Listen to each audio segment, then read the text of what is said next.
I'm pretty bummed out about the windshield chip here. I really hate windshield damage. It is very difficult to fix because once you fix it, the chips are still visible most of the time, like a majority of the time. That's how it is. If you're cracked, then you got to replace the glass. When you remove the glass, you got to remove the entire like interior. You risk damaging things, or things don't go back on properly, or they're just dirty. You need all the trims and pieces and stuff outside if such things exist. It is just a general pain. I've used the folks over here at Master Glass before, and they are very good, so I trusted them to do this again, and they seem to have done a pretty good job. You can't even really see this chip anymore. It's still there because I know it's there, but you know, a quick glance you won't notice. The resin got into some of the cracking, and that should seal it right up. It actually made the visibility of the crack a little bit lighter. It's not as dark as it was before. And there it is. It is now repaired. It is much smaller. You can see that the dark spots of the crack are no longer there. From the outside, you can see the chip is right there. It is smooth, so it is fixed. Anyways, moving on. I don't know if you can hear that noise down there.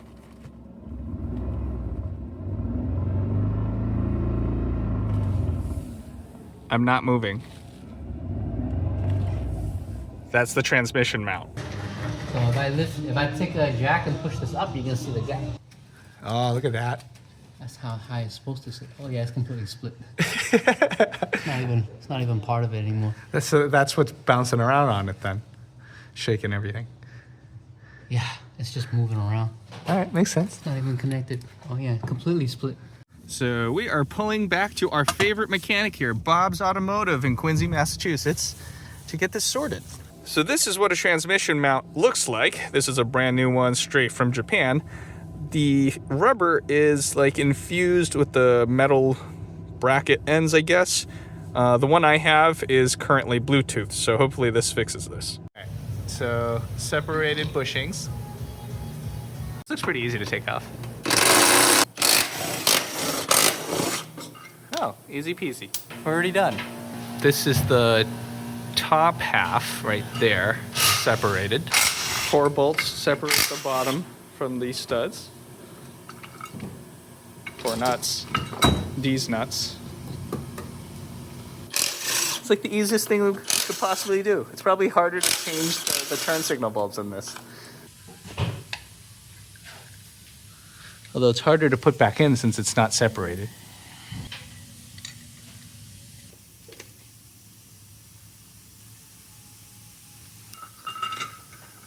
The curved half goes forward.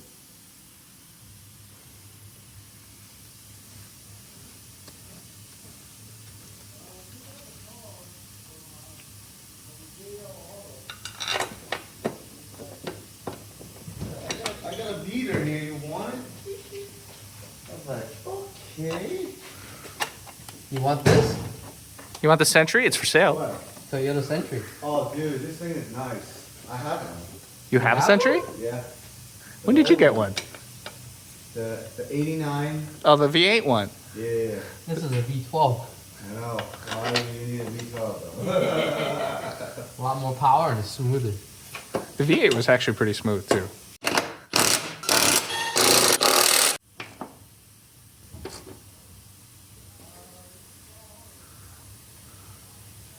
Tighten these 4 bolts too in the center.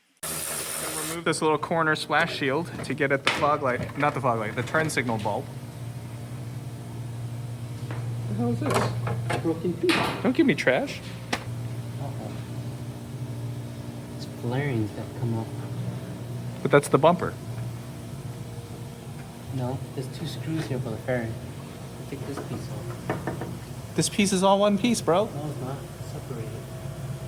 Wait, this part? The lower half of it? Yes. Oh, okay, okay. But do I want to go that deep? No. No. So what can I do? This has been really chewed up from scraping on surfaces when you're probably coming up and down like slants. Why make it so hard to replace a freaking fog light? That works. It's Mickey Mousing. So you should be able to just peel this back enough just to get at the bulbs right in the front. That's the hope. It's always hopes and Hope dreams. and reality is different. Hopes and dreams. Funny how changing this bulb is harder than that tranny mount. Can I get my hand enough in here? Hold it back enough? There you go. Alright, there's two here. Which one are we replacing? Both of them? One of them is burned out. Or at least, no, actually both of them might be burned out. I think both have to come out. Any janky wiring in there? I see a wire with nothing connected to it.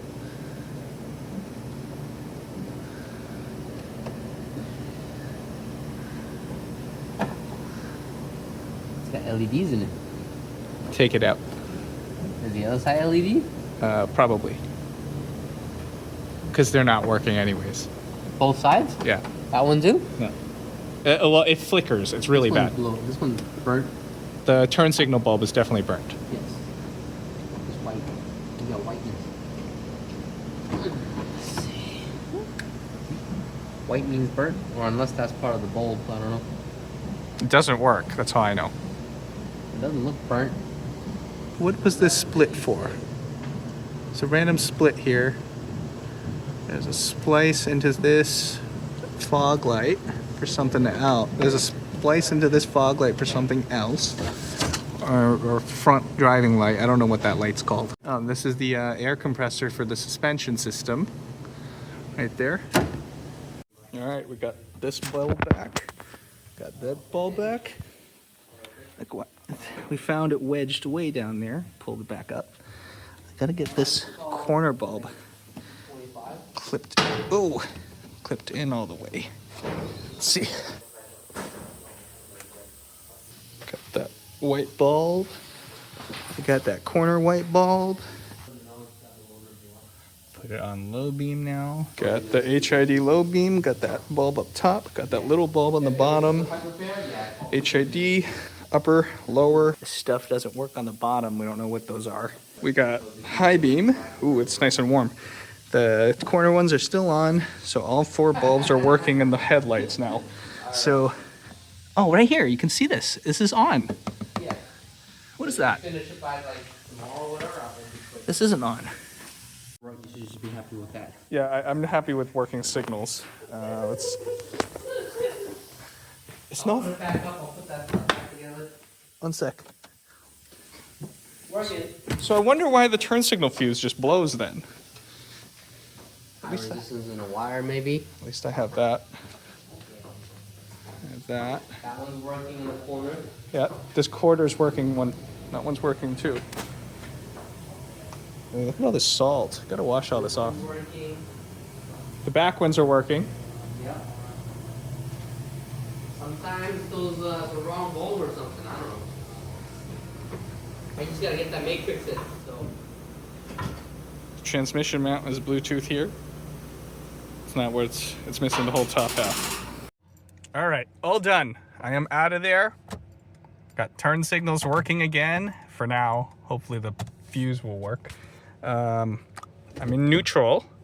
Listen for the sound.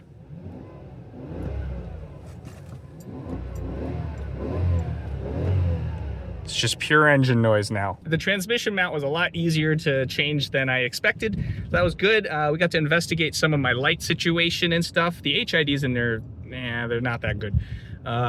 Maybe I should put the halogens back in or something like that because, you know, I don't know, then I would have to mess with the whole wiring in there. It does work. The corner lights power the lower, like, fog light, whatever you want to call that thing, the driving lights in the front. Those aren't working properly. The left side flickers a little bit. It uses like a weird flat bulb, and I'm assuming that's not OEM. Something else is wired in there because there's a really crappy LED bulb wired in there too.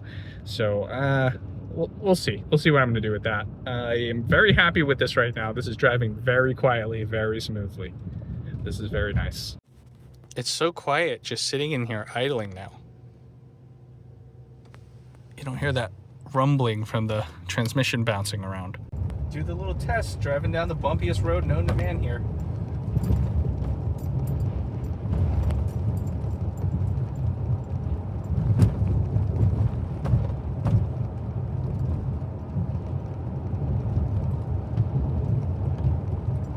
This is nice.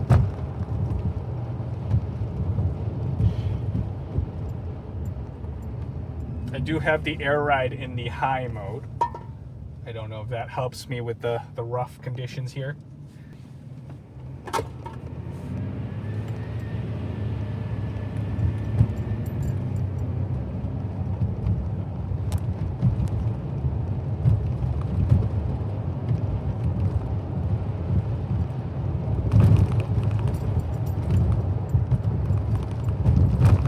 there's a freaking shopping cart here. Jesus.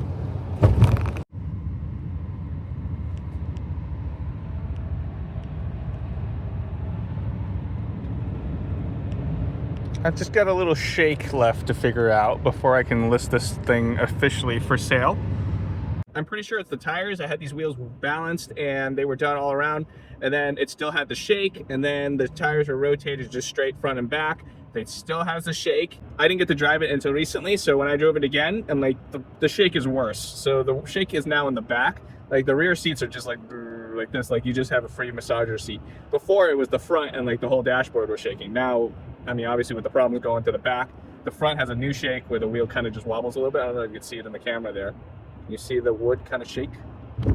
So with that being said, it is probably the tires. I had an F-150 Raptor before and I bought some tires for it, and those tires, they're a little bit out of round and it made that same flopping noise. I tried to record it. I don't think I could. I don't know if it would pick up in the microphone, but it's like whoa, whoa, whoa, whoa, whoa, whoa. Like just kind of how the tire is just slapping the ground. So I guess I have to buy some new tires for this thing. I have been driving it more now. I've put over like 2,000 kilometers on this already, maybe almost 3,000 kilometers. So that's, I don't know, like 2,000 miles, 1,800 miles, I don't know. This is actually a really nice car. I really like it. It's very comfortable. I wish there were more creature comforts for the front seats, AKA like just carry over the massage seats and stuff. But you know, this is meant for the passengers in the back, specifically that one. So it's not that much to give for the, ooh, slow down. There's not that much stuff to give for the driver, but it is what it is. And now that I've driven it for a while, this is a very nice driving car. Like it's very comfortable, it's quiet, it's all kinds of stuff. It's very smooth. One of the nicest features of this is it's so smooth. Like the V12 is excellent. I'm not going to balance a wine glass or a nickel or anything on it. Maybe I should, but other than that, it is very nice. It's a very comfortable car. I love the sprung seats. As you use it, a lot of the things that I had complaints about in the interior that weren't working, everything started coming back to life. It was just probably, one, it's old. It's a 1997. So it's like 28 years old, something like that. It probably sat around for many years, and then a lot of the contact points weren't being used. So like as you start doing stuff, things start working better. There's no more screeching noise on the window. All the lights and stuff in the back that weren't working, like they were flickering, they all work properly now. I went around and just started working on everything that needed like maintenance, everything that was just worn out. The car, like everything was just worn out. Like whoever had it before just didn't care to do the maintenance on it and just left it. So maybe that's why my tires are messed up. Like when those control arms are whack and the poor alignment or whatever just bouncing around, it probably just wore that tire out. Odd. So like patch, whatever. Like any weird wear on the tire can cause these weird rumbles because now the tire's not round. I do like it. I am excited to get my other one that's coming. That one has a hole. So I've been buying cars. I've been buying these higher mileage cars. Not that many of them. Most of them are under 100,000 miles. But like then I've also bought a handful of cars that were like 6,000 miles or so, like small, like less than 20,000 miles or so. And you know, buying used cars, they are still 25 plus years old. So it doesn't matter how many miles it has. They all have their own set of issues. The higher mileage cars will have more wear on like wear and tear things, kind of like suspension and stuff. Then the lower mileage cars, then they have like wear and tear on like just age from like rubber bushings. I guess that's still suspension stuff. But like the rubber bushings kind of rot because they sit around, or like the gaskets and seals and stuff, they start to leak because they don't get used and they also just rot.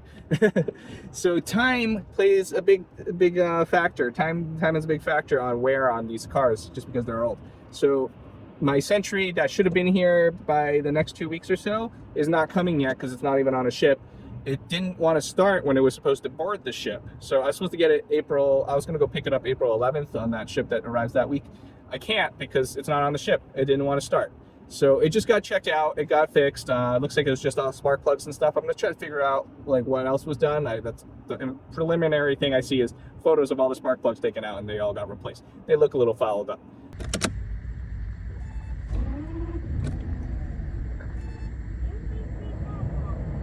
Even with 11,000 miles, that's just what it is. Maybe it's just because all the short trips and never got up to operating temp. I don't know. I don't know what's going on yet, but that's what I know.